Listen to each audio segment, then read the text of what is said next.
A gênese da unificação italiana pode ser localizada no impacto profundo da Revolução Francesa de 1789, que varreu a Europa com seus ideais de liberdade, igualdade e fraternidade. Esses princípios ressoaram fortemente entre os povos da Península Itálica, que há séculos viviam numa realidade política fragmentada e sob a influência ou o domínio direto de potências estrangeiras. A Revolução despertou aspirações liberais e nacionalistas entre os italianos, especialmente entre os setores intelectuais e da burguesia urbana, que passaram a sonhar com a criação de um Estado-nação livre e soberano. Durante o período das Guerras Napoleônicas, a Itália foi palco de profundas transformações. Napoleão Bonaparte, ao expandir seu império pela Europa, impôs uma reorganização político-administrativa na península. Em 1805, ele fundou o Reino da Itália, com sede em Milão e governado diretamente por ele, o que representou uma tentativa precoce, embora motivada por interesses imperiais, de centralização e unificação de parte do território italiano sob uma autoridade comum. Essa iniciativa, apesar de breve, foi marcante por ter desmantelado antigas estruturas feudais e introduzido reformas legais, como o Código Napoleônico.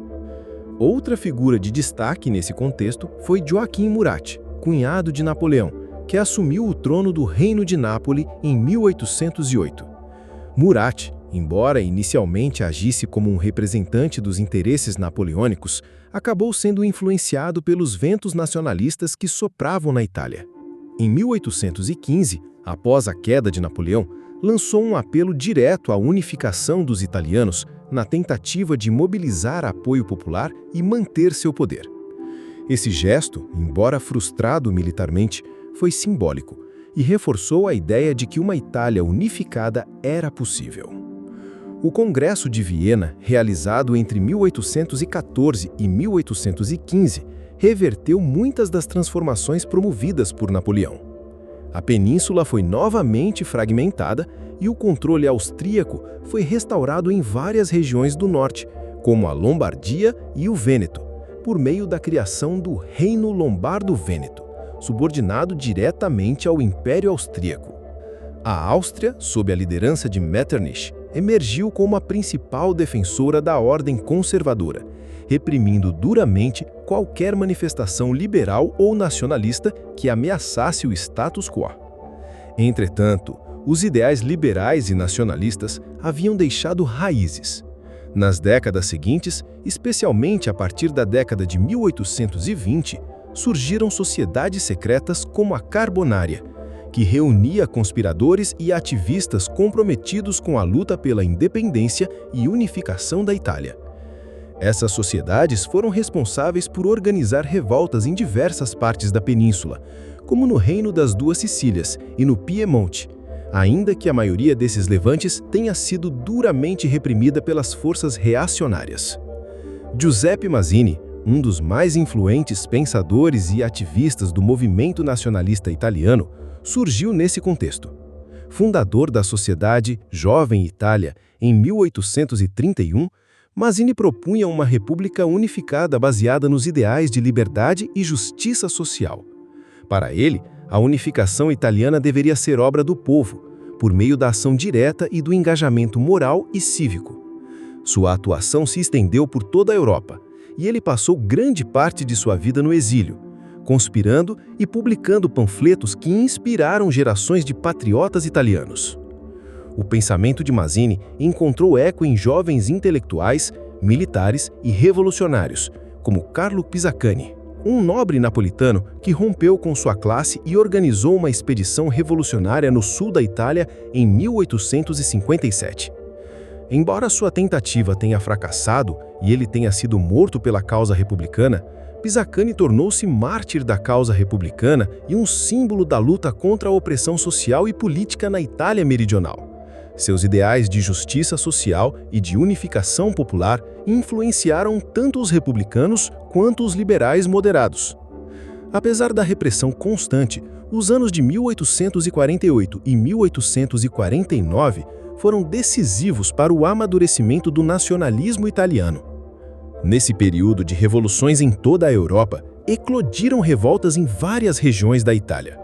Em Veneza, Daniele Manin proclamou a República de San Marco. Em Roma, uma república romana foi brevemente instituída, liderada por Mazzini, Garibaldi e Aurélio Saffi, após a fuga do Papa Pio IX. Entretanto, a reação conservadora logo esmagou essas experiências. Tropas austríacas retomaram o controle do norte, enquanto tropas francesas restauraram o poder do Papa em Roma. Mesmo diante dessas derrotas, as revoluções de 1848 deixaram como legado uma nova consciência nacional e revelaram a importância de combinar o idealismo revolucionário com estratégias políticas mais pragmáticas. Foi nesse ambiente que o Reino da Sardenha, liderado por Vittorio Emanuele II e seu primeiro-ministro, o Conde de Cavour, começou a se destacar como o núcleo político e militar mais promissor para a unificação. Ao contrário de Mazzini, Cavour acreditava que a unificação deveria ocorrer sob a liderança da monarquia piemontesa e com o apoio das grandes potências europeias. Cavour era um liberal moderado que valorizava as instituições parlamentares e via a industrialização como um fator essencial para o fortalecimento do Estado. Ele buscou modernizar o Piemonte e utilizá-lo como modelo para o restante da Itália. Além disso, participou ativamente da política internacional para ganhar apoio à causa italiana, como ao entrar na Guerra da Crimeia, 1853-1856, com o objetivo de colocar a questão italiana na agenda diplomática europeia. Durante esse período, a ideia de um Estado italiano começou a deixar de ser um sonho utópico e passou a ser encarada como uma possibilidade real. A imprensa, a literatura e o teatro também desempenharam um papel essencial na propagação dos ideais nacionalistas. Escritores como Alessandro Manzoni, com seu romance Os Noivos e Promessi Sposi, ajudaram a consolidar uma língua italiana comum e a despertar um sentimento de pertencimento nacional. Outra figura importante nesse cenário foi Vincenzo Gioberti, sacerdote e filósofo que propôs uma fórmula conciliatória para a unificação, o neoguelfismo. Gioberti defendia uma federação de estados italianos sob a liderança moral do Papa. Essa ideia teve certa aceitação nos círculos católicos moderados, mas perdeu força com o tempo, especialmente depois da postura conservadora assumida por Pio IX depois de 1848, o que afastou os nacionalistas da Igreja. O contexto internacional também foi fundamental para os desdobramentos da unificação. A rivalidade entre as grandes potências, como França, Áustria e Prússia, criou janelas de oportunidade que os líderes italianos souberam aproveitar. A fragilidade do Império Austríaco, que enfrentava crises internas e externas, era particularmente favorável à ação italiana, sobretudo na região norte, onde os sentimentos anti-austríacos eram intensos. O fracasso das soluções republicanas e revolucionárias nas décadas anteriores abriu caminho para uma aliança entre liberais moderados e setores monárquicos. O pragmatismo político passou a sobrepor-se ao idealismo romântico, e a figura de Vittorio Emanuele II começou a ser vista como uma alternativa viável para unificar a Itália sem romper completamente com as estruturas existentes. Essa mudança de estratégia marcaria os rumos do processo de unificação a partir da década de 1850.